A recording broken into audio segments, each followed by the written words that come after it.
Why do out-of-touch bosses always act blindsided when their best employee finally walks away? Tyler was the star flight paramedic at Metro Critical Care. Highest survival stats in the state. 12-hour shifts, never a complaint. His face was on the regional recruitment posters. Everyone knew it. If you were dying on the highway, Tyler was the name you prayed was on that chopper. Richard Vance, the regional director, loved bragging about him at company town halls. He'd point straight at Tyler and say, "That right there is dedication, folks. Be like Tyler." What Vance never saw was the rusted pickup with no heat, the gas station coffee, the candle burning at both ends. Tyler's widowed mother back in Ohio was drowning in medical debt after a severe stroke, and the bank was threatening foreclosure within 90 days. So one morning, Tyler walked into Vance's glass office and asked for a lifeline. Not a handout, just a temporary transfer to a ground ambulance unit near his mother's town, or overtime at the higher critical care rate. He laid it all out, his mom's health, the bills piling up, how badly he wanted to stay with MetroCare if he could just make the math work. Vance leaned back in his leather chair and gave him the company line. "Tyler, this isn't about chasing dollars. It's about mission. You can't put a price tag on saving lives." Tyler swallowed his pride and tried again. "I understand that, sir, but my mom is about to lose her home. Any flexibility on the ground unit?" Vance cut him off. "The needs of the region come first. We put you where we need you. That's the deal." Tyler brought up the retention bonus advertised for senior staff. Vance waved it off. "That's for understaffed sectors. Your crew's fully manned. No bonus." The meeting lasted under 10 minutes. Tyler walked out with his jaw set, saying nothing. 2 weeks later, his resignation letter hit HR. News tore through the hangar within the hour. Vance called an emergency meeting with every crew lead, and I was in the room taking notes. He looked genuinely stunned, furious even. "I don't get it," he snapped, slamming his pen down.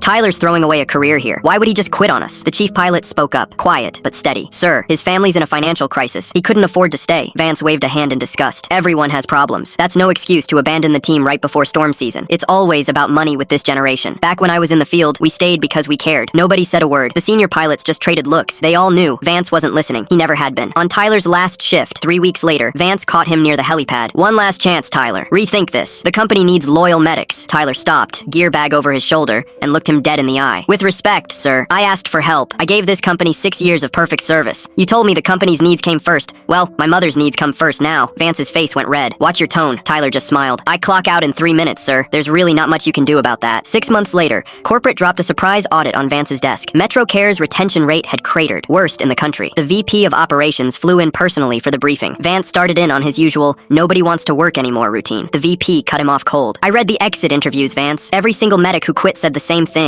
They asked for support. You said no. Then you acted shocked when they walked." Vance was relieved of his position on the spot. No transition, no grace period. Just done. And Tyler? He landed at a private medical transport startup, pulling in over $110,000 a year. He bought his mom a house outright, paid off every cent of her medical debt, never looked back, never looked over his shoulder. Sometimes the boss who refuses to see your worth isn't ending your story. He's just hand-eye.